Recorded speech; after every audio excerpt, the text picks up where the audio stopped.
रसूलिहिल करीम अम्मा बाद फ़ाऊज़ु बिल्लाहि मिनश शैतानिर रजीम बिस्मिल्लाहिर रहमानिर रहीम या अय्युहल्लज़ीना आमनू वला तक़ूलू राइना क़ूलू अंज़रना उन्ज़ुरना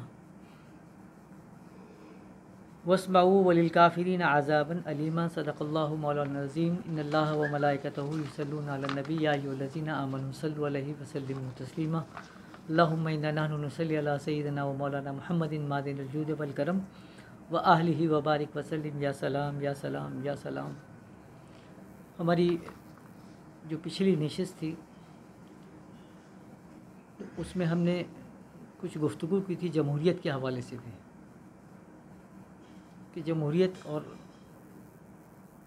शूराइयत के हवाले से हमने गुफ्तगू की थी। तो अभी कुछ कमेंट्स भी थे तो मैंने कहा कि इसके ऊपर कुछ थोड़ा सा हम और रिवाइज़ कर लें और उसके ऊपर डिस्कस कर लें और फिर इंशाअल्लाह ताला उसके बाद हम उसी सिलसिले को कंटिन्यू करेंगे जो ख़त्म नबूवत के हवाले से हमने गुफ्तगू की थी।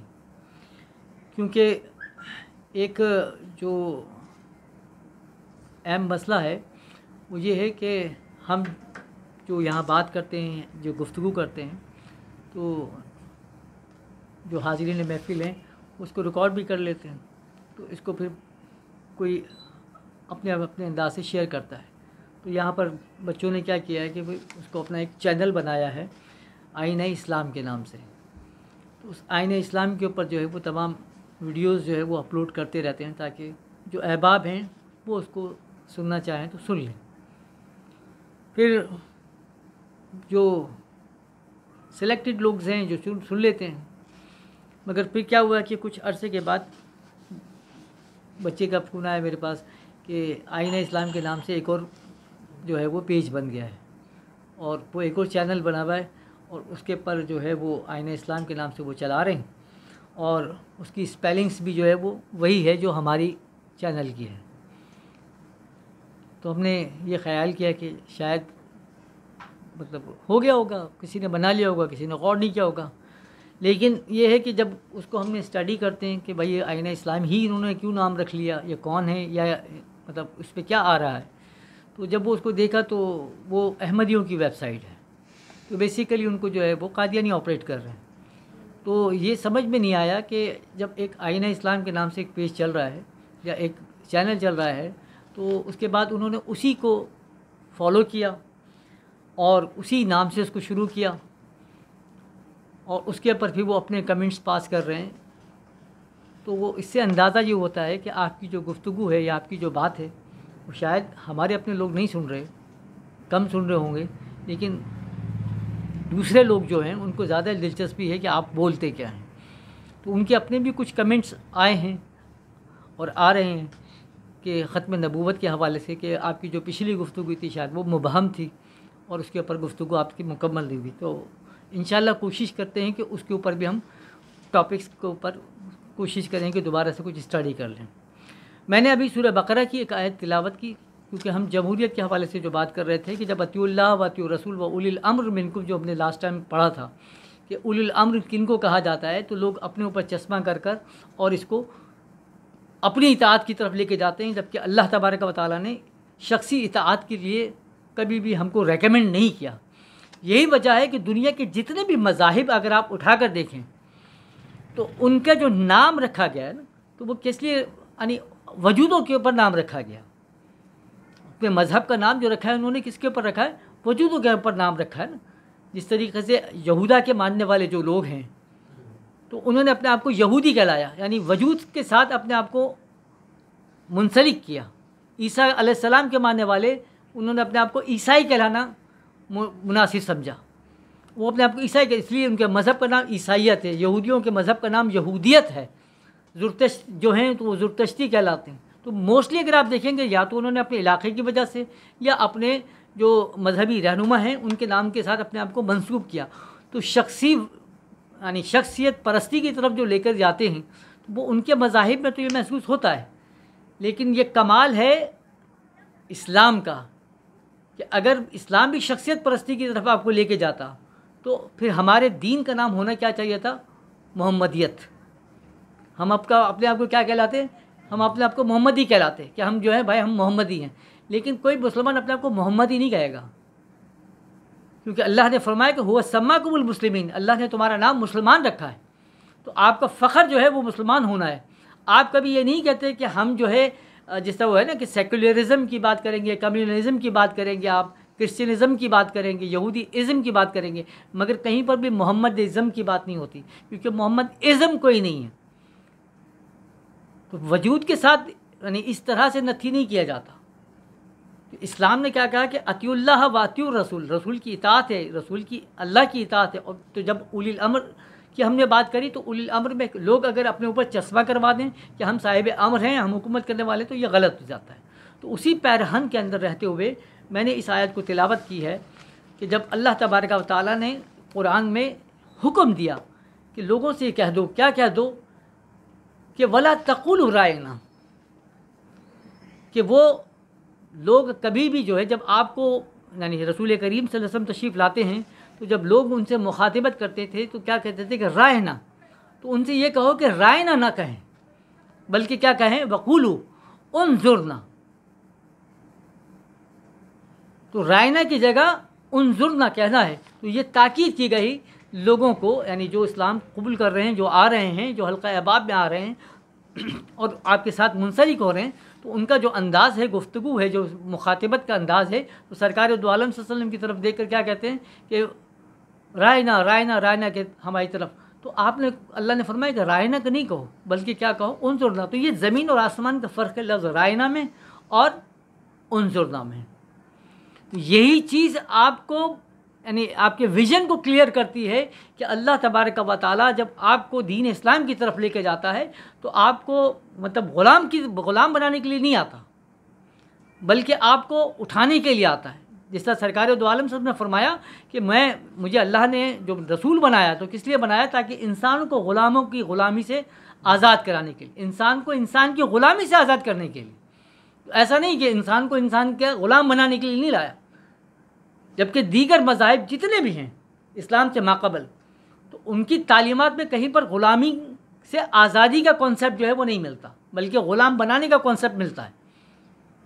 तो इसीलिए इस्लाम के अंदर अगर आते हैं, जो इस पर हमारी पहले भी जैसा मसीह मुनाजरा जो हुआ था उसमें ये बात हुई ना, डिबेट हुई, तो आप कहीं पर भी ये साबित नहीं करते कि इस्लाम जो है वो ग़ुलाम बनाने का कॉन्सेप्ट देता है, बल्कि इस्लाम उल्टा क्या करता है कि जितने ग़ुलाम आपके पास थे तो उनको आज़ाद करने के लिए इतनी शराइत लगाता है कि आपसे अगर ये गलती सरजद हो गई, ये गुनाह सरजद हो गया, तो एक ग़ुलाम आज़ाद कर दो, एक ग़ुलाम आज़ाद कर दो, एक ग़ुलाम आज़ाद कर दो। तो इस तरह आपको तरबियत की कि आहिस्ता आहिस्ता क्या होता है कि कुछ ही अरसे के बाद ग़ुलामी का कॉन्सेप्ट ही ख़त्म हो गया। तो अल्लाह के रसूल ने क्या फ़रमाया कि अल्लाह ताला ने क्या फ़रमाया कि वला तक़ूलू रायना, तुम क्या रायना नहीं कहो। रायना किसको कहते हैं? ये रायना जो है वो उसी से मुताबिकत या उसी से यानी उसी लिस्ट में आता है जिससे निकलता है रियाया। रियाया किसको कहते हैं? यानी जो एक बादशाह होता है ना, तो उस बादशाह की जो अवाम होती है वो क्या कहलाती है? रियाया कहलाती है। तो रियाया जब बादशाह की तरफ मुखातिबत होती कहती है तो वो क्या कहती है कि हम आपकी रियाया हैं। तो उसको अगर आप अरबी में ट्रांसलेट करेंगे तो वो क्या कहेगा? रायना, कि या रसूल अल्लाह हम क्या हैं? आपकी रियाया हैं। अब अगर ये कॉन्सेप्ट चलता रहे, यानी रसूल करीम सल्लल्लाहु अलैहि वसल्लम इसकी इस्लाह ना फरमाए, अल्लाह तबारक व तआला इसकी इस्लाह ना फरमाए, तो फिर क्या हुआ? फिर ये हुआ कि एक ग़ुलाम यानी जो थे या इंसान की ग़ुलामी में थे, तो एक इंसान की ग़ुलामी से हटकर क्या हुआ? फिर वो दूसरे इंसान की ग़ुलामी में आ गए ना। यानी अगर कोई फ़िरौन की ग़ुलामी में था, फिर वो उठ के क्या हुआ? यानी फ़िरौन को भी देख कर क्या कहता था कि रायना रायना, हम आपकी रियाया हैं, हम पर रहम करें, हम आपकी रियाया, हम पर रहम करें। फिर जब वो मूसा अलैहिस्सलाम के पास आ जाए और फिर मूसा अलैहिस्सलाम को भी वही कहे कि रायना रायना, तो फिर क्या मतलब क्या हुआ? एक इंसान की ग़ुलामी से हटे दूसरे की ग़ुलामी में आ गए आप। जबकि सरकार दो आलम ने क्या फरमाया कि मुझे इसलिए रसूल बनाकर भेजा गया, यानी मैं इंसानों को इंसानों की ग़ुलामी से निकालने के लिए आया हूँ। तो मैं तो इंसानों को इंसानों की ग़ुलामी से निकालने आया हूँ, तो मैं ये कैसे कबूल कर सकता हूँ? मेरा ज़मीर ये कैसे कबूल करेगा कि लोग मुझे क्या कहें? रायना, कि हम आपकी रियाया हैं। तो हम आपकी रियाया नहीं हैं, तो अल्लाह तबारक व तआला ने क्या फरमाया, उनसे ये ना कहो कि राय ना, कि हम आपकी रियाएँ हैं, बल्कि क्या कहो, उन्जुरना, कि या रसूल अल्लाह हम पर अपनी नज़र करम डालें, हम पे अपनी नज़र करम डालें, आप हम पर नज़र फरमाएँ। तो नज़र फरमाना अलग हो गया और अपने आप को ये कहलाना कि हम रियाया हैं, कितना ज़मीन आसमान का फ़र्क हो गया। तो दो जगह पे अल्लाह ताला ने इस तरह से कहा है कि ये लोग अल्फाज को तोड़ मरोड़ कर पेश करते हैं और लोगों को क्या कहते हैं कि वो कहें कि राय ना, कि हम आपकी राय, यानी आपके दिमाग में डाल रहे हैं कि तुम जो है अभी तक वही के वही हो, और जो सामने वाला वजूद है उसके दिमाग में ये डालने की कोशिश कर रहे हैं कि तुम बादशाह सलामत हो, ये तुम्हारी रियाया है। तो आपने फरमाया कि वला तक़ूलू रायना, ये मत कहो कि राय ना, बल्कि क्या कहो, उन्जुरना। तो उन्जुरना की बात जो होती है, जो नज़र करम की बात होती है, वो बादशाहों से नहीं होती, वो किन से होती है, जो मुहिब्बीन होते हैं, जो आपके पर साथ मोहब्बत का मामला करते हैं, जो आपकी इर्तका चाहते हैं। आप एक जालिम बादशाह के सामने तो कहेंगे कि अगर जान की अमान पाऊँ तो अर्ज़ करूँ,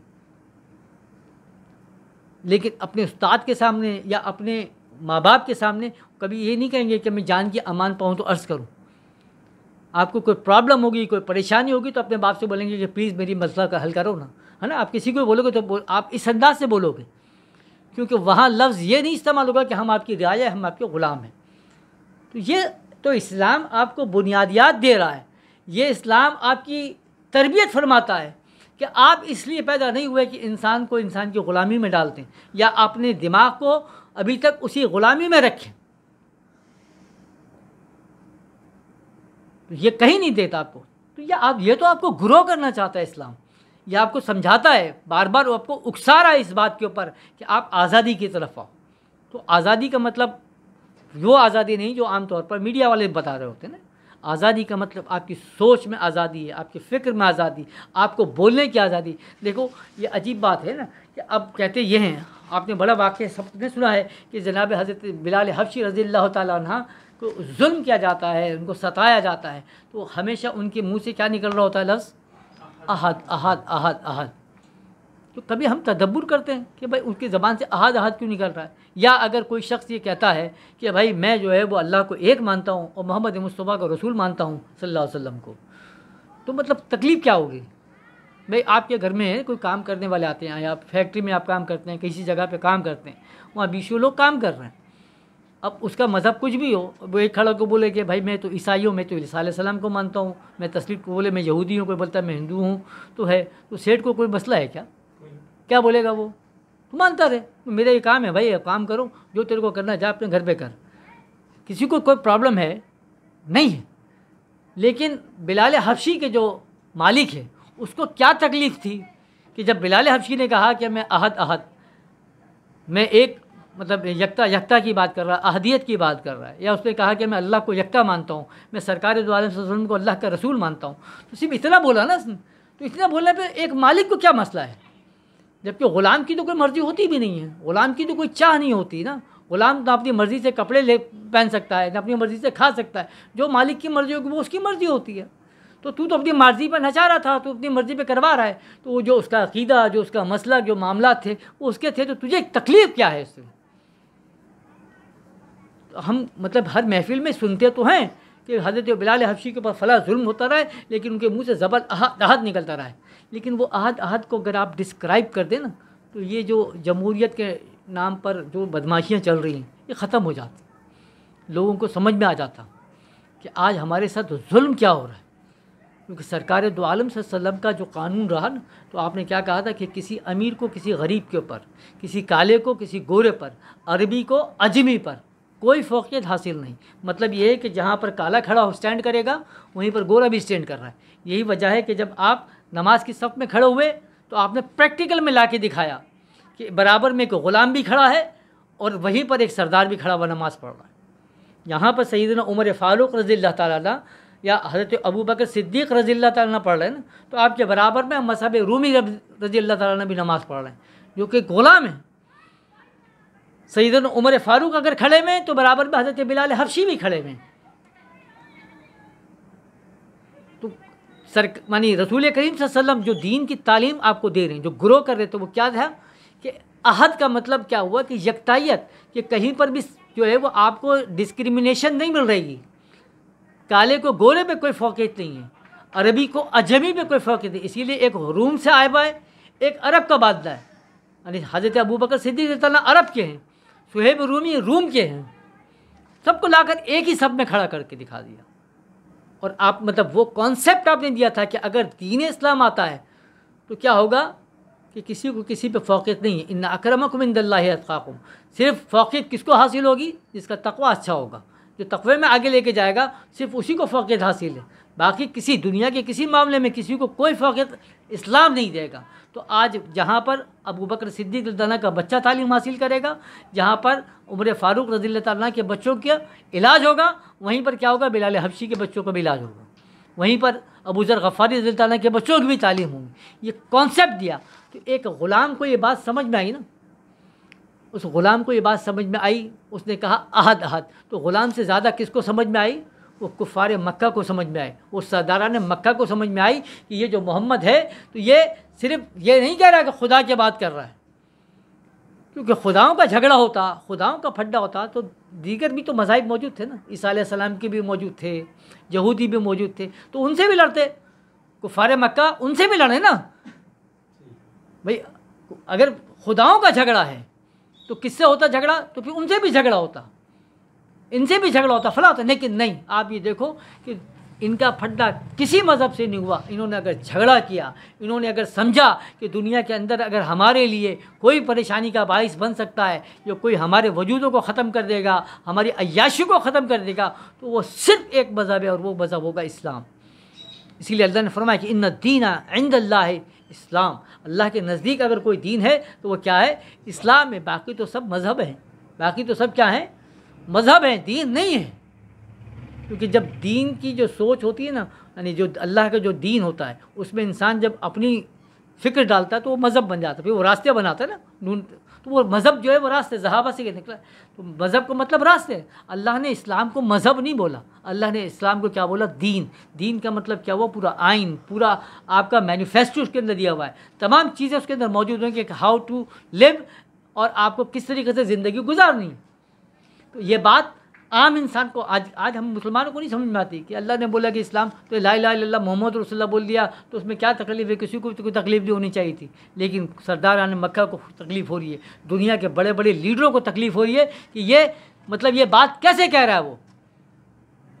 इसको रोका, वरना क्या होगा कि ना हम रहेंगे, ना हमारा तख्त रहेगा, ना हमारा ताज रहेगा। यही वजह है ना कि इसकी एक मिसाल मैं पहले भी दे चुका हूँ कि जब सरकार दो आलम सल्लल्लाहु अलैहि वसल्लम यानी सूरतों को नज़ूल हो रहा था ना, तो कुरैश मक्का में क्या था कि खाना काबा के पास जो है वो उनकी आर्ट गैलरी लगती थी।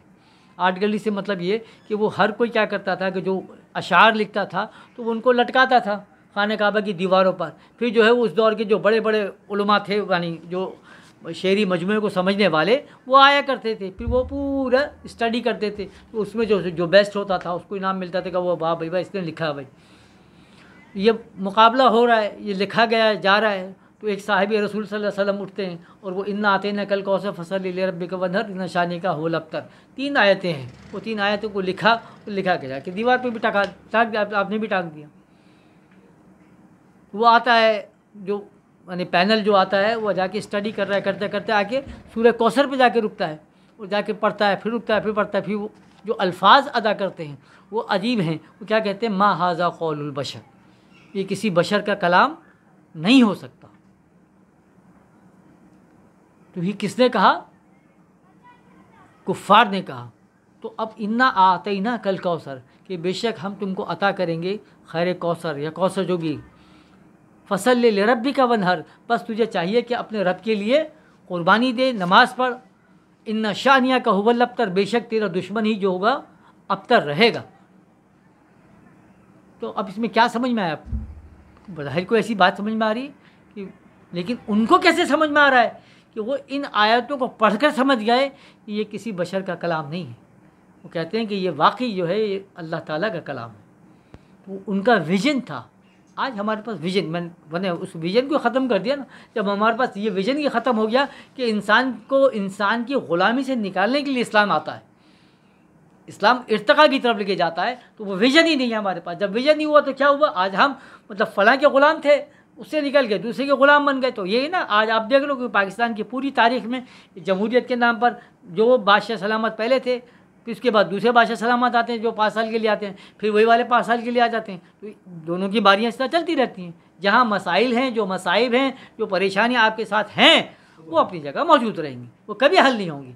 क्योंकि आपको एक ग़ुलाम यानी बना के रखा, फिर एक इंसान की ग़ुलामी से निकाल कर दूसरी ग़ुलामी में डाल दिया, फिर दूसरे से निकाल कर तीसरी में डाल दिया। आप इसी घन चक्कर में रहोगे, कभी आपको इर्तिका नहीं मिल सकता। क्योंकि आपको आदत डाल दी है कि आप कहें कि राय ना आज है ना, यानी आज आप जो टैक्स देते हैं तो आपके अंदर इतनी हिम्मत नहीं कि कभी ये पूछ सकें कि भाई हमारे इस टैक्स से हमारे लिए क्या सहूलत हासिल हुई। तो आपको यही नहीं पता कि जो खर्चा आपने कर दिया, जो पैसा आपने दे दिया, उससे ये सब अय्याशियाँ कर रहे हैं ना। जितने मतलब हुकूमत के लोग होंगे, जितनी इनकी अय्याशियाँ हैं कि प्राडो गाड़ियाँ में चल रही हैं, तो करोड़ों रुपए का बजट सिर्फ इनकी तनख्वाह पे जा रहा है, अय्याशी में। भाई किसके पैसों से जा रहा है? आपके पैसों से जा रहा है। लेकिन क्या आप में हिम्मत है कि आप पूछ सकोगे इनसे कि ये पैसा आप कहाँ से खर्च कर रहे हो, या ये अय्याशी कैसे कर रहे हो? मैं मतलब मसाइल में शिकार हूँ, मैं बसों पर लटक के जा रहा हूँ, आप प्राडो में घूम रहे हो, आपकी तो औकात नहीं थी, कैसे घूम रहे हो? हमारे पैसों से घूम रहे हो। क्यों नहीं बोल सकते? इसलिए कि आपके दिमाग में, हम सब के दिमाग में क्या गया? हम कह रहे हैं राय ना, हम आपकी रियाया, आप हमारे बादशाह सलामत हैं। जिस दिन हमारा ये नज़रिया या हमारे अंदर ये सोच डेवलप हो जाएगी कि बात रायना की नहीं है, इस्लाम बोलता है उन्जुरना की तरफ, तो फिर खुद ब खुद ये सारे मामलात हमारे सामने खुलना शुरू हो जाते हैं। यही वो सोच है जो इंसान को महदूद करते चला जाता है। तो क्या होता है कि आप इर्तिका की तरफ नहीं जा पाते। तो जो पिछले हमने गुफ्तगू की अतीउल्लाह व अतीउर रसूल व उलिल अम्र मिनकुम, तो उसका ये कंटिन्यूशन है कि उलिल अम्र, अगर आप अपने पे गलत चश्मा करके ये साबित करना चाहो कि मैं बादशाह सलामत या मैं फ़लाँ हूँ और मेरी इताअत करना है या इसी तरीके से, तो फिर इस बात को जहन में रखें कि जो रायना और उन्जुरना की बात है। तो जब तक आप इंसान को इंसान की ग़ुलामी से निकालना नहीं चाहेंगे, तो ये आपको हक़ नहीं पहुँच सकता कि आप कहें कि मैं उलिल अम्र की तरफ जा सकता हूँ।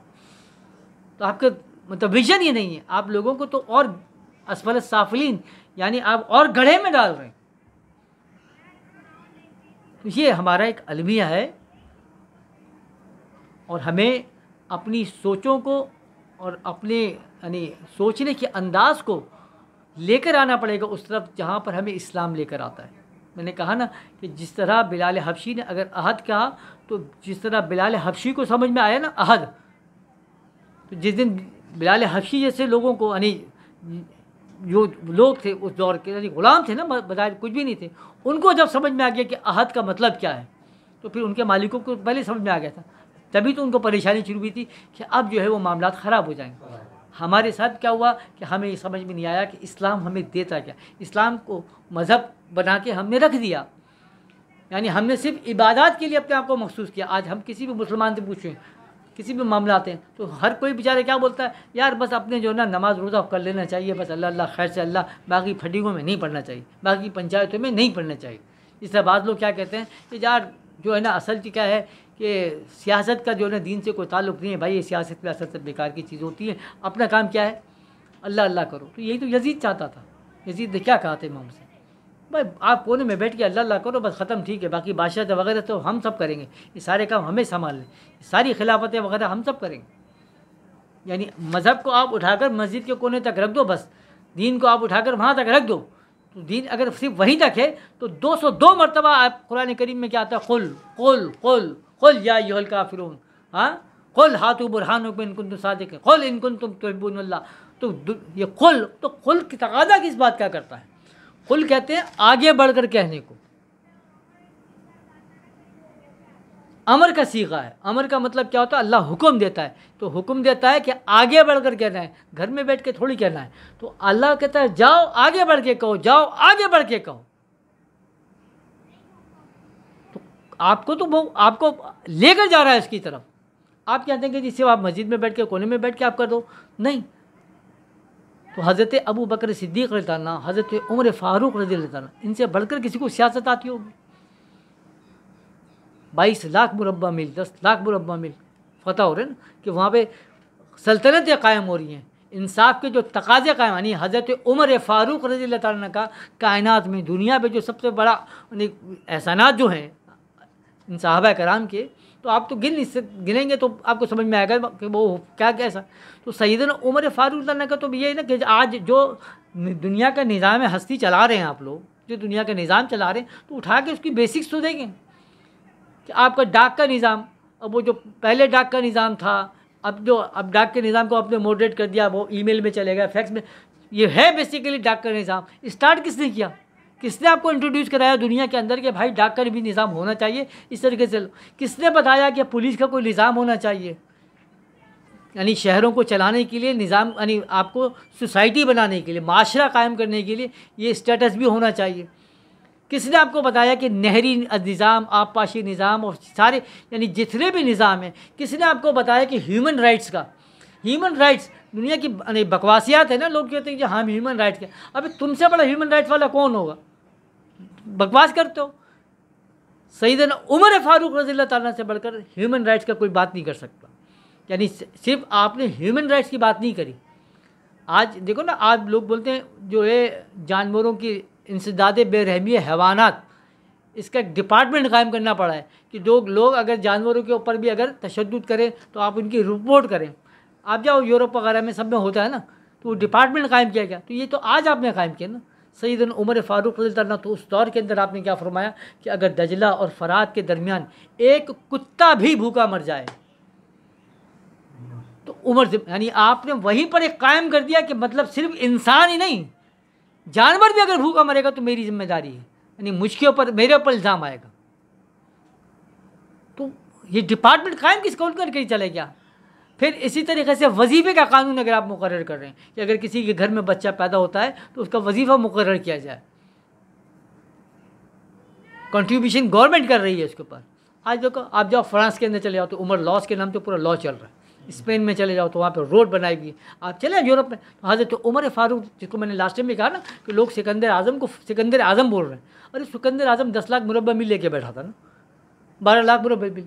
तो आज सिकंदर आज़म का सिर्फ नाम मौजूद है, कहीं पर उसका कोई कानून चल रहा है, कहीं पर उसके लोग मौजूद हैं, कहीं पर उसने कुछ किया। अरे सिकंदर आज़म तो बादशाह का बेटा था, उसके पास बेहतरीन घुड़सवार थे, बेहतरीन फ़ौजी थे, उसके बावजूद जाकर उसने इतना टाइम लगाया, यानी 17 साल की उम्र से वो निकल पड़ा था ना। यहाँ तो ये कि मतलब ख़ानदान में कहीं दूर दूर तक कोई बादशाह नहीं, कोई सिपह सालार ही नहीं। फिर इसके बाद फ़ौज भी मिली तो कौन थे? तो गरीब बूदोबाश वाले, यानी बकरियां चराने वाले लोग, जिन्होंने कभी ज़िंदगी में तलवारें नहीं उठाई, वो लोग। जब इन लोगों को लेकर साथ में 22 लाख मुरब्बा मील अगर फतह हो रही है तो फिर इसका मतलब पता चलता है कि जिसको कहते हैं ना कि जिधर जाएगा तो उधर है फतह, तेरे सर पे अल्लाह नबी मुस्तफ़ा। यानी वो साबित करता है कि ये मैं अपने लिए नहीं कर रहा, ये अपनी बादशाहत कायम करने के लिए नहीं कर रहा, रायना के लिए नहीं कर रहा, बल्कि ये अल्लाह के निज़ाम को कायम करना। इसीलिए अल्लाह की ताईद जो है वो हमारे साथ शामिल हाल है। आपने अपने अमल से बताया। तो आप सिकंदर आज़म को फातिह आज़म बोलते हैं, जहालत है ना। सबसे बड़ा फातिह आज़म को जो वजूद है सैयदना उमर फारूक रज़ियल्लाहु ताला अन्हु का है, जिसने दुनिया को प्रैक्टिकल में बताया कि भाई फतूहात इसको कहते हैं। फिर फतूहात में मैंने कि जो आम फतूहात जो अंग्रेज़ों या जो मतलब दीगर अक़वाम ने करी, तो उसमें क्या किया, सिवाय इंसानों के कत्ल आम के कुछ नहीं किया। यहाँ 22 लाख मुरब्बा मील फतह हो गई। आप मतलब उठाओ तारीख़ में खुद, तुम अपनी तारीख़ों में पढ़ो ना। जो ईसाई हैं, जो यहूदी, अपनी तारीख़, तुम्हारी अपनी तारीख़ें बताती हैं कि इस सारी जंगों के अंदर जो लोग मरे और शहीद हुए उनकी मजमूई तादाद कितनी है, तो 3.5 से 4,000। चलो जो 4,000 भी नहीं लगा लो, 7,000 लगा लो, तुम 10,000 लगा लो कि 10,000 आदमी मर गए, 22 लाख मुरब्बा मील फतह हो गया, 10,000 और 70,000 कले फतह हो गए, सब हो गए, इसलिए लोग मारे गए क्योंकि ये अल्लाह की जंग थी ना।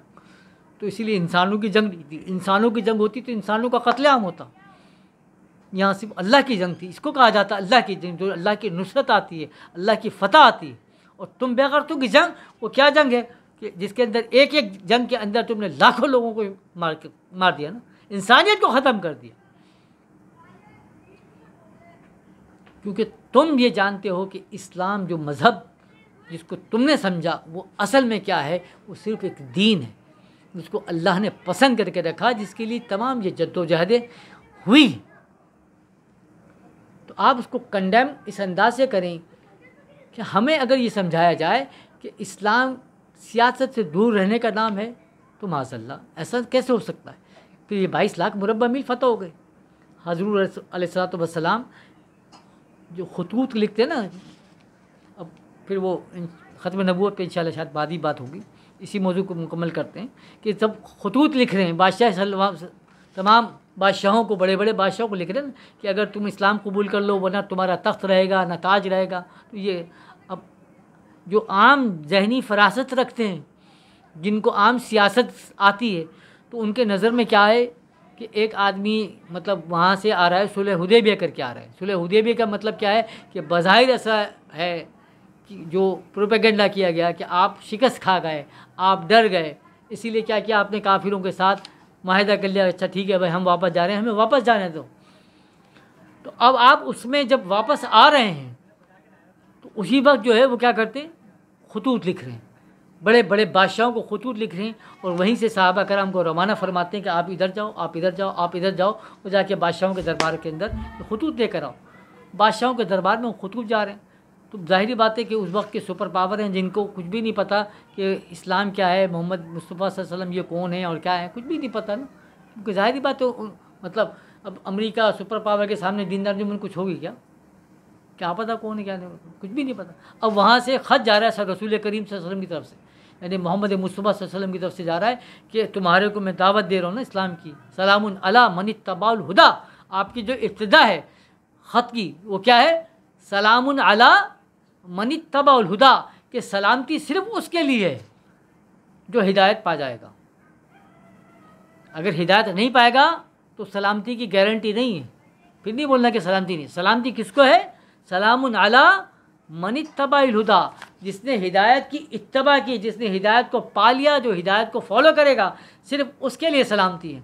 ये खतूत जा रहे हैं। अब अगर तुमने नहीं माना, इस्लाम को कबूल नहीं किया, इंसानों पर जुल्म नहीं छोड़ा, इंसानों को इंसानों की ग़ुलामी से आज़ाद नहीं किया, तो फिर क्या होगा, ना तुम्हारा तख्त रहेगा ना तुम्हारा ताज रहेगा। ये ख़त आ गया, बादशाह सलामत के पास ख़त आता है, बादशाह सलामत को पढ़ाया जाता है, भाई किसने लिखा, पता नहीं साहब कौन है। अरब के अंदर एक कोई कुछ पैदा हुआ है, वो अपने आप को बोलता है कि मैं नबी हूँ, उसकी तरफ से। अरे कितने लोग हैं, लोग क्या हैं, 10-12 लोग हैं। 9 साल के अंदर भी जाकर 12 लोग ही बना पाए ना, 9 साल की तबलीग है, 12 लोग बना पाए। अरे ऐसा आदमी है, अरे तू ये इतनी बड़ी बात लिख रहा है, बोल रहा है मैं तुम्हारे को तख्त उड़ जाएगा, ताज उड़ जाएगा, ये हो जाएगा, वो हो जाएगा।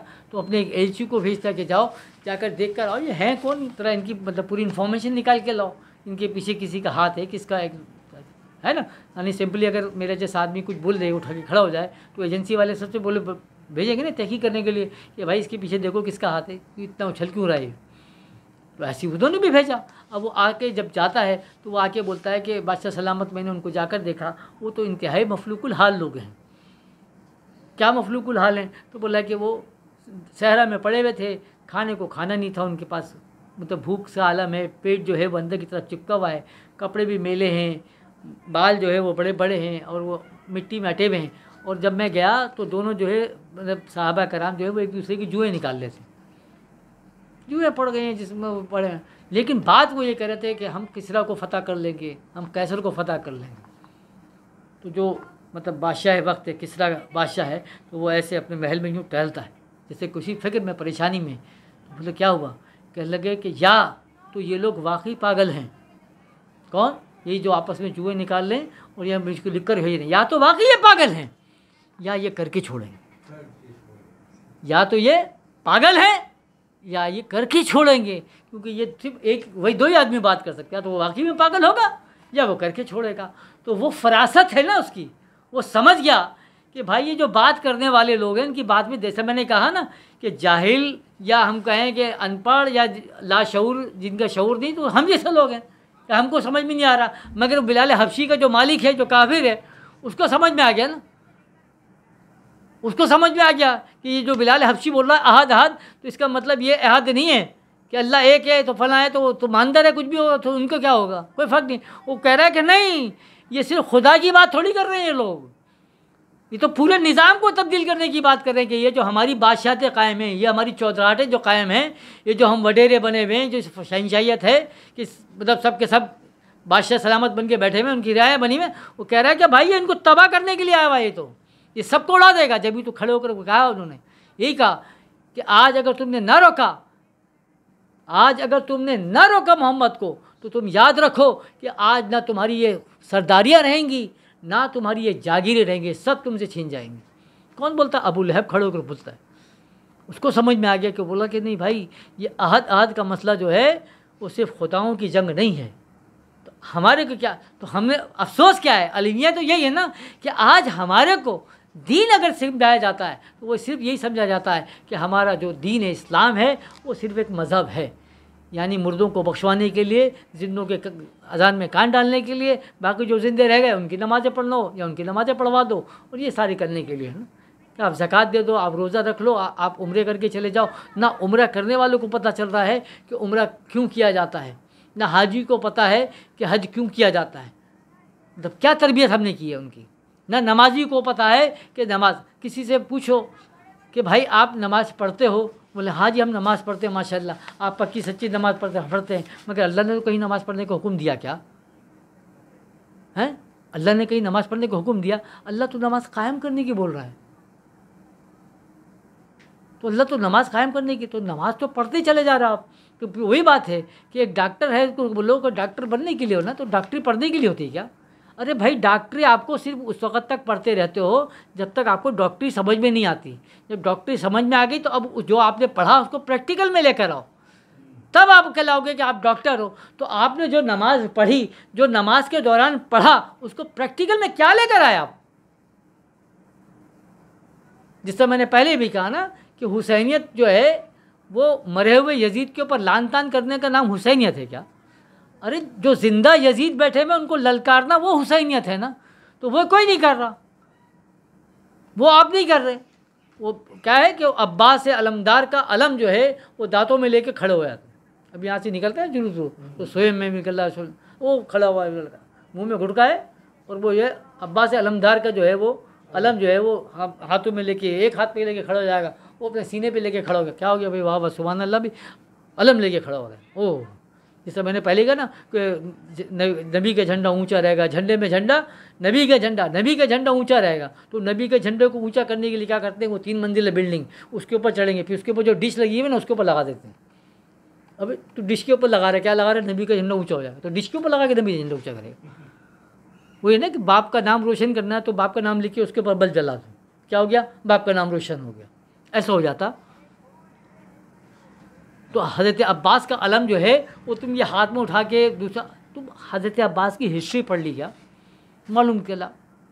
तो देखो तो मतलब जो अलम उठाया था उस अलम का मकसद क्या था कि एक हाथ शहीद हो जाता है तो दूसरे हाथ में पकड़ लेते हैं, दूसरा हाथ शहीद हो जाता है तो अपने मुंह से पकड़ने की कोशिश करते हैं। वो मतलब क्या इज्जत थी, क्या गैरत थी कि आपने न चाहा कि वो इस चीज़ को गिरा दिया जाए या गिर जाए।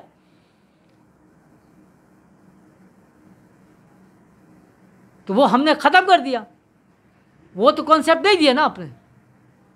तो बात मैंने फिर वही कहा कि फरासत जो है आपने नहीं, उसकी फरासत को हमारी नहीं बताई जा रही, हमें दीन की फरासत बताया जाए कि दीन हमसे मुतालबा क्या कर रहा है। दीन चाहता ये है कि जो आपने समझा है, जो आपने सीखा है, जो आपने पढ़ा है, उसको जब तक प्रैक्टिकल में लेकर नहीं आओगे तो वो हकीकी मानों में इम्प्लीमेंट नहीं हुआ। रसूल करीम सल्लल्लाहु अलैहि वसल्लम की जद्दोजहद है। हर आयत नाजिल होती है, जब नाजिल होती है तो आपको प्रैक्टिकल में नज़र आती है, या आप जो प्रैक्टिकल में करते हैं वो उसके ऊपर आयत नाजिल होती है। यहाँ तक कि जब ज़िंदगी के तमाम शोबों के ऊपर वो काम मुकम्मल होता चले जाता है तो अल्लाह फरमाता है कि अल यौमा अकमलतु लकुम दीनकुम व अतममतु अलैकुम निअमती व रदीतु लकुमुल इस्लाम दीना।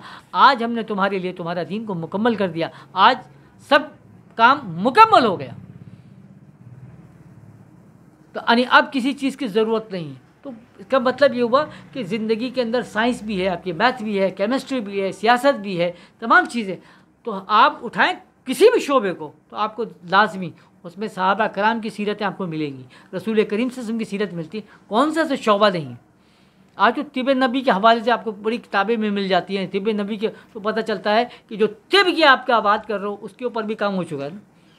तिब के ऊपर भी बात कर रहे हो, साइंस के हवाले से बात कर रहे हो, तो साइंस के ऊपर तो रसूल करीम सल्लल्लाहु अलैहि वसल्लम के मौजज़ात के हवाले से कि रसूल करीम की या साइंस के हवाले से, फिर औलिया कराम की, सहाबा कराम की बेशुमार जिसके ऊपर साइंस हैरान हुई, जिसके ऊपर से साइंस निकलना शुरू हो गई, पता चला कि साइंस भी है, फिज़िक्स भी है, केमिस्ट्री भी है, मेट्रोलॉजी, सारी चीज़ें तो निकलती कहाँ से, वो माखज़ कहाँ, वो है क्योंकि तमाम शोबा हाथ जो ज़िंदगी के हैं उसके ऊपर काम हो चुका,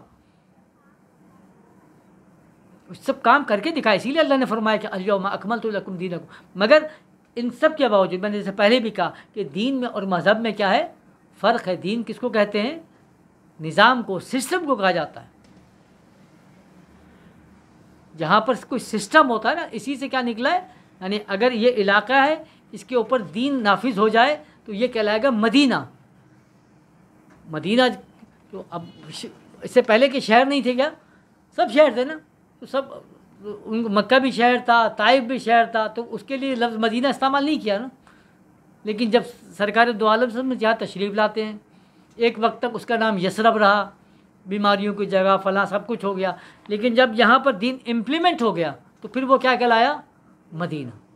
यानी अब पता चला दुनिया को कि जो दीन है, जो सिस्टम में आपने क्या किया, इस छोटी सी बस्ती पर नाफिज करके दिखाया कि ये है दीन, और जिस जगह दीन नाफिज हुआ तो मदीना। उसी वजह से लोगों ने क्या किया, ये मदीना तो नबी, कि ये वो शहर है जहाँ, यानी जिस जगह पर दीन जो है वो नबी करीम सल्लल्लाहु अलैहि वसल्लम ने नाफिज करके दिखाया है और बताया है दुनिया को कि अगर तुम इस्लाम को कबूल करोगे, क्योंकि हमेशा क्या है कि अगर आप किसी को कोई ऑफ़र करते हैं किसी भी काम के लिए, किसी भी जॉब के लिए, तो हमारा अगला सवाल क्या होता है, भाई मुझे मिलेगा क्या। आप बोलो यार तुम ऐसा करो, मेरे साथ चलो, मेरे साथ काम कर लो, तो आपका अगला सवाल क्या होगा, भाई मुझे क्या मिलेगा, मुझे कितना प्रॉफिट होगा, है ना, कारोबार की बात है। जब दीन की भी बात करेंगे लोगों से, लोगों ने जहन में सवाल क्या आता है कि भाई अगर मैं इस्लाम को कबूल कर लेता हूँ या इस्लाम मुझे समझ में आया तो इस्लाम मुझे देगा क्या, इस्लाम का फ़ायदा क्या है। अगर सिर्फ खुदा को ही इबादत करनी है, पूजना, नमाज रोज़ा ज़कात करना है ना, तो नमाज भी मिलेगी, रोज़ा भी मिलेगा, ज़कात भी मिलेगा, हज भी मिलेगा, दुनिया के तमाम मज़ाहिब में किसी न किसी रंग में मिलेगा आपको। आप ज़कात बोलेंगे वो दान बोलेंगे, ये खैरात बोलेंगे वो है, आप हज बोलेंगे वो यात्रा बोलेंगे, वो सब कुछ है, सब जगह मिलेगा।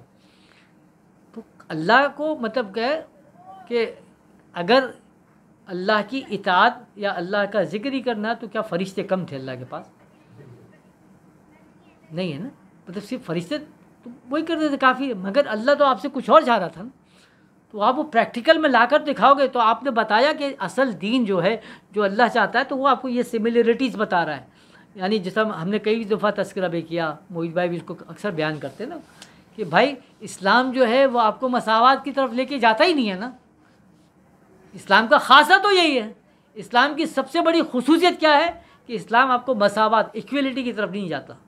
क्योंकि कम्युनिज़म आपको क्या बोलता है, आपको मार्क्सिज़म, आपको सेक्युलरिज़म, आपको कैपिटलिज़म अगर कहीं लेकर जाता है तो क्या बोलता है, वो इक्वलिटी की तरफ, मसावात की तरफ लेके जाता है। इस्लाम आपको मसावात की तरफ नहीं लेके जा रहा, इस्लाम आपको मवाख़ात की तरफ लेके जाता है।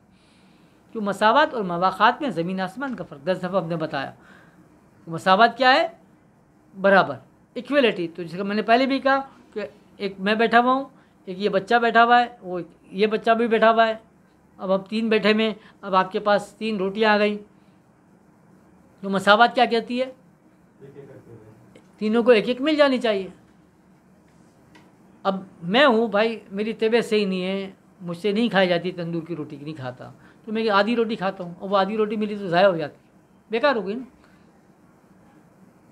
ये बहुत मुश्किल 1 रोटी खाता है, उसकी 1.5 रोटी की खुराक है। तो मवाख़ात ये कहती है कि जिसको आधी रोटी की ज़रूरत है उसको आधी दो, जिसको 1 की ज़रूरत है उसको 1 दो, जिसकी 1.5 की ज़रूरत है उसको 1.5 दो। ये नहीं कि सबको इक्वल दे दो, ये मवाख़ात है। तो ये मतलब ये नहीं, कम्युनिज़म क्या कह रहा है आपको, मार्क्सिज़म क्या कह रहा है कि सब मिल के कमाओ, मतलब गधा भी कमाएगा, घोड़ा भी कमाएगा, बच्चा भी कमाएगा, बूढ़ा भी कमाएगा, और मिलेंगे सबको इक्वल।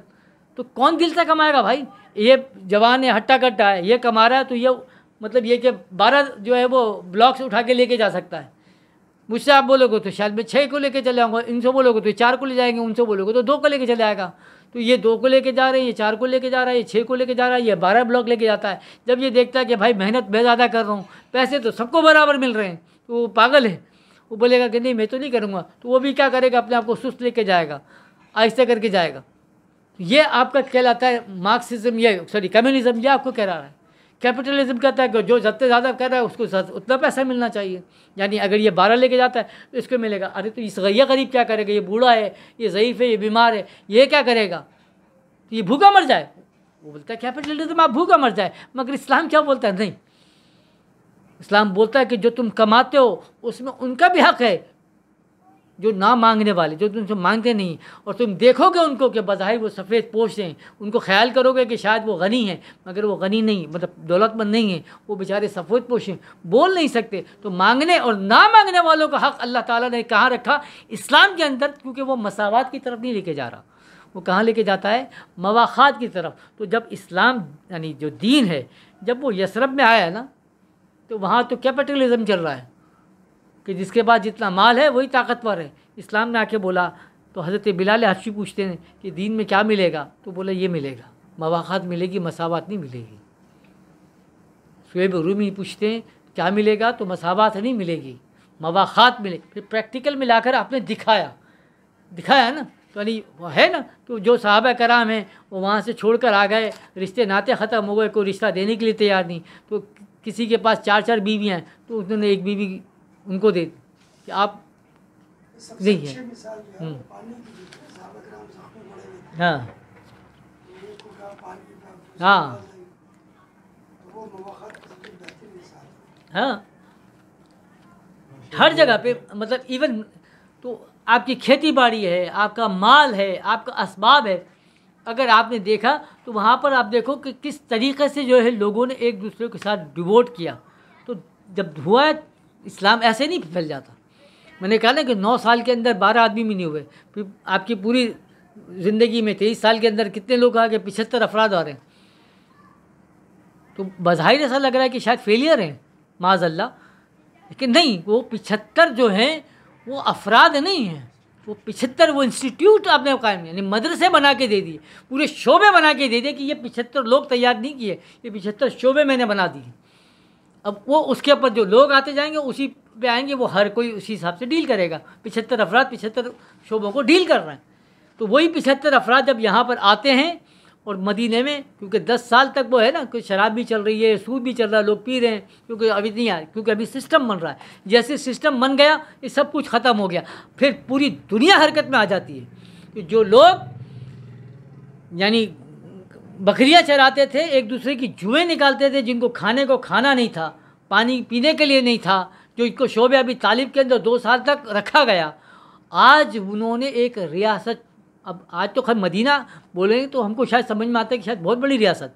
अब जाओ आप मदीना शरीफ में, तो अब जो मदीना शरीफ है वो तो उससे समझो आधा अरब था, यानी उस इलाका था ना। तो मदीना तो वही था जितनी बड़ी मस्जिद नबवी है, जितनी बड़ी मस्जिद नबवी है वो एक्चुअल पूरा मदीना शहर था। तो बस इतने बड़े इलाके के अंदर बादशाहत कायम हो गई, मगर पूरी दुनिया को हिल गई ना, पूरी दुनिया पागल हो गई कि भाई ये इन्होंने जो है वो मदीना रियासत बना ली।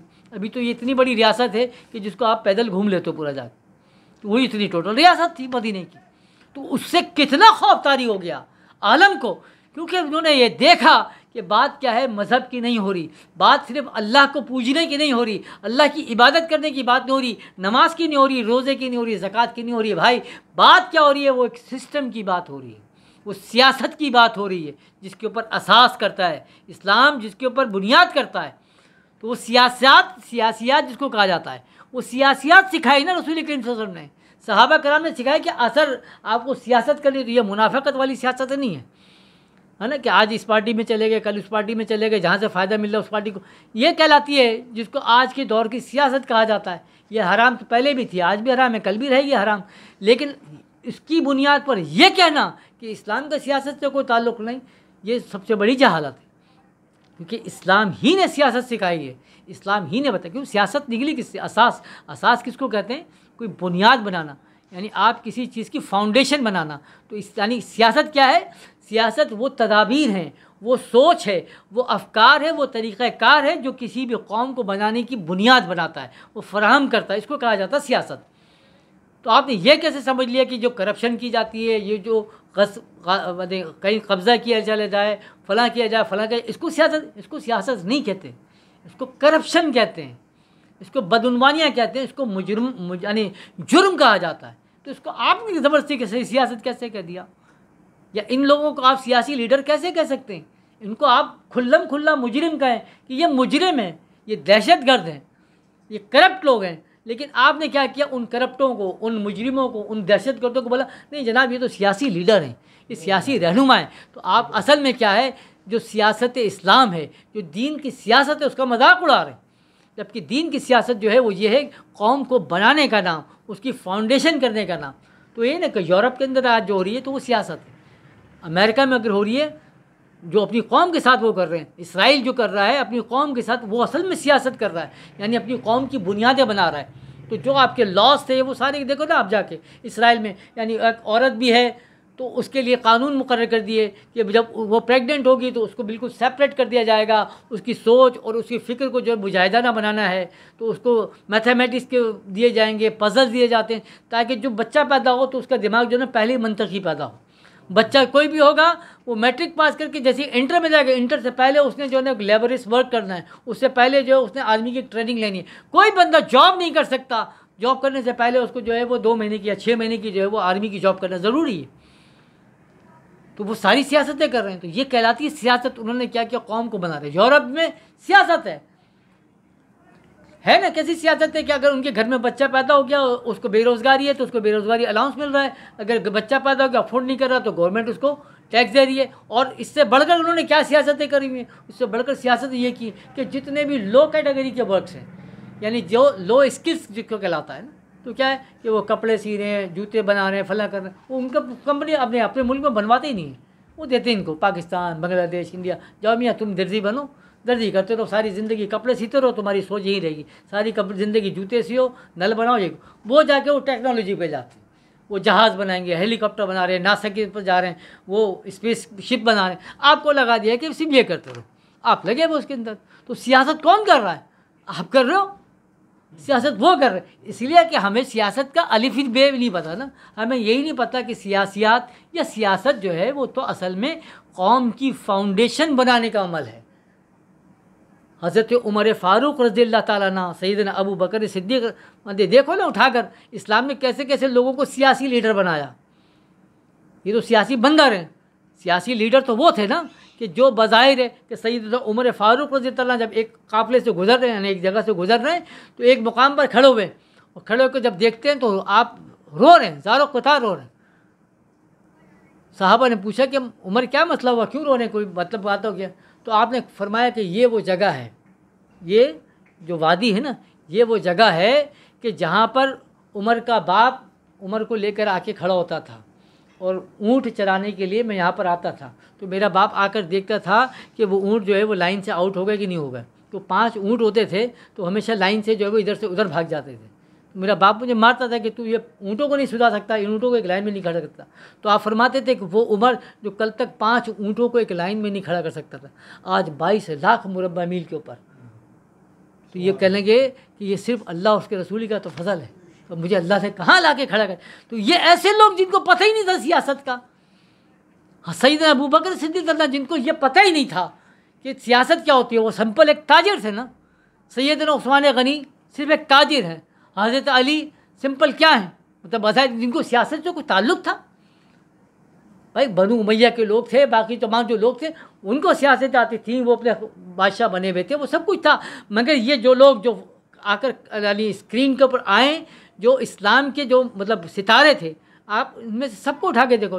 हज़रत अम्मार बिन यासिर रज़ियल्लाहु ताला अन्हु, हज़रत खुबैब रज़ियल्लाहु ताला अन्हु, आप किस किस को उठा के देखेंगे कि जो जिनकी मार्केट की वैल्यू जो है बज़ाहिर ज़ीरो सियासत के हवाले से, मगर जब सरकार दो आलम सल्लल्लाहु अलैहि वसल्लम की झुरमट में आते तो कैसी सियासत सिखाई कि वही सैयदना अबू बकर सिद्दीक़ रज़ियल्लाहु ताला जो एक मज़ाहिर ताजिर थे, लेकिन जब वो खिलाफत के ऊपर खड़े हो रहे हैं तो आपने जो उसूल मुतय्यन किए कि आपको कहा जाता है कि आप अपनी तनख्वाह मुकर्रर करें, तो आपने क्या फरमाया कि मेरी इतनी तनख्वाह होनी चाहिए? नहीं, आपने फरमाया इस वक्त मदीने के मज़दूर की तनख्वाह कितनी है? अरे भाई इतनी तनख्वाह है, तो बस यही तनख्वाह होगी। अरे वो तो बहुत कम तनख्वाह है, तो मदीने का मज़दूर भी तो उसमें गुजारा कर रहा है ना। कानून देखिएगा ना, ये सियासत बताइए। कि तरीक़ाकार क्या, सैयदना उमर फ़ारूक रज़ियल्लाहु अन्हु, तो आप मतलब कहाँ जाएंगे, सैयदना उस्मान गनी, सैयदना, मतलब आप उठा के देखते चले जाएं। तो वो ऐसे लोगों को सियासी लीडर अगर बनाया तो इस्लाम ने बनाया। आज हमको सिर्फ क्या है, घुमा के रखा कि वो उलिल अम्र मिनकुम बोलकर अपने पर लागू करवा लिया।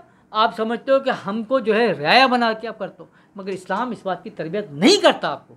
इस्लाम सिर्फ इसी तरफ लेके जाता है कि इंसान को इंसान की ग़ुलामी से निकाला जाए, कि जो हमको सिर्फ ग़ुलाम बना दे, जो हमारी सोचों को महदूद कर दे, हमें मतलब हमारे एक्सपोजर को ख़त्म कर दे, तो फिर वो सियासत नहीं हो सकती। वो फ़िरौनियत तो हो सकती है, वो बादशाहत तो हो सकती है, वो जुल्म तो हो सकता है, लेकिन उसको हम कभी भी ये नहीं कह सकते। इसीलिए कहा कि जमहूरियत का इस्लाम से कोई ताल्लुक़ नहीं, क्योंकि जमहूरियत में क्या है कि लोगों को गिना जाता है, तोला नहीं जाता, यानी किरदार नहीं देखा जाता, बल्कि क्या देखा जाता है कि कितने अफराद हो गए, ये कहलाती है जमहूरियत। और हमारे पास जो जमहूरियत है तो वो मतलब है भी वो जमहूरियत जिसका जमहूरियत से भी कोई ताल्लुक़ नहीं। इस तरह यूरोप के अंदर जो जमहूरियत है तो उसके अंदर क्या है कि जितनी पार्टीज़ की जो नशिस्तें आएँ तो उनके रेशो के हिसाब से सीटें मिल जाती हैं। यहाँ तो क्या है कि अगर ये 4 जमातें हैं, एक जमात ने 20 वोट लिए, एक जमात ने 25 वोट लिए, दूसरी जमात ने 30 वोट लिए, चौथी ने 31 वोट लिए, तो जो 31 वाला है वो आ गया। अब काउंट करें तो 20, फिर वो 25, 45, उसके बाद 70, 75, तो जो 75 मेजॉरिटी है उसके ऊपर 25 वाला हुकूमत कर रहा है। उनके विजन कहाँ गए, उनके ख्यालात क्या हैं, वो क्या चाहते थे, कुछ नहीं पता। उस 75 के ऊपर जो है वो 25 यानी 31 वाला बैठा हुआ उठाकर, ये जमहूरियत है, इसको बोलते हैं जमहूरियत। या तो आप जमहूरियत भी अप्लाई करो तो वो अप्लाई कर लो जो कम से कम यूरोप के अंदर है, आप आओ तो सही, लेकिन उसकी तरफ भी नहीं आ रहे। और फिर इन सब चीज़ों को आप दीन के साथ क्यों नथी करते हो? अगर दीन की तरफ बात करोगे तो भाई दीन फिर शुरायत की बात करेगा, दीन के ऊपर बात करोगे तो फिर दीन सियासत की बात करेगा, फिर दीन उन चोरों, डाकुओं, लुटेरों या इन बदमाशों, गुंडों, उनको सियासी लीडर बोलने की इजाज़त नहीं देगा, उनको क्रिमिनली बोलेगा। हाँ, वो लोग जिन्होंने कौम के लिए कुछ करा, मुल्क के लिए कुछ करा, उनकी बात करेगा। तो बहरहाल गुफ्तगू को यही मुकम्मल करें। तो आज हम असल में टॉपिक हमारा, हमें आगे भी जाना था और वो ख़त्म नबूवत के हवाले से हमें इंशाअल्लाह ताला उस पर गुफ्तगू करनी थी, क्योंकि वो ज़रूरी है उस पॉइंट के ऊपर। तो अल्लाह तबारक व तआला हिम्मत अता फ़रमाए तो इंशाअल्लाह अगली महफ़िल में हम फिर उसको डिस्कस करेंगे। आज जो कंटिन्यूशन हमारा उल अम्र का था, क्योंकि कुछ साहिब ने कहा था कि यार इसके ऊपर बात को मुकम्मल करें, तो कोशिश तो की है, तो इसमें बहरहाल कोई गलती हो उसको बताइए तो अल्लाह के हुज़ूर में माफ़ी के ख्वासगार हैं। अल्लाह ताला से दुआ फरमाएं कि या अल्लाह ताला जो हमने बोला है, जो हमने अर्ज़ किया है, इसमें जो हक़ है, जो सच है, उसको कबूल करने की तौफ़ीक़ अता फ़रमा। अल्लाह ताला से दुआ फरमाएं कि हमसे अगर कोई गलती हुई, जो कोताही हुई, अल्लाह उसके रसूल की बारगाह में माफ़ी के ख्वासगार है, या अल्लाह पाक हमें माफ़ फरमा दे। या अल्लाह ताला हमें भी नेक और सालेह लोगों में शुमार फरमा दे। या अल्लाह ताला हमसे दीन की खिदमत के काम ले। अल्लाहुम्मा अइज़्ज़तिल इस्लाम वल मुस्लिमीन, अल्लाहुम्मा हफ़िज़ना व अंता खैरुल हाफ़िज़ीन, अल्लाहुम्मा अरहमना व अंता खैरुर राहिमीन, या रहमान या रहीम या करीम, इस्तग़ीसु बिरहमतिका या अरहमर राहिमीन, व सल्लल्लाहु तआला अला खैरि ख़ल्क़िही नूर अर्शिही ज़ीनत फ़र्शिही मुहम्मद व आलिहि व सहबिही अजमईन बिरहमतिका या अरहमर राहिमीन।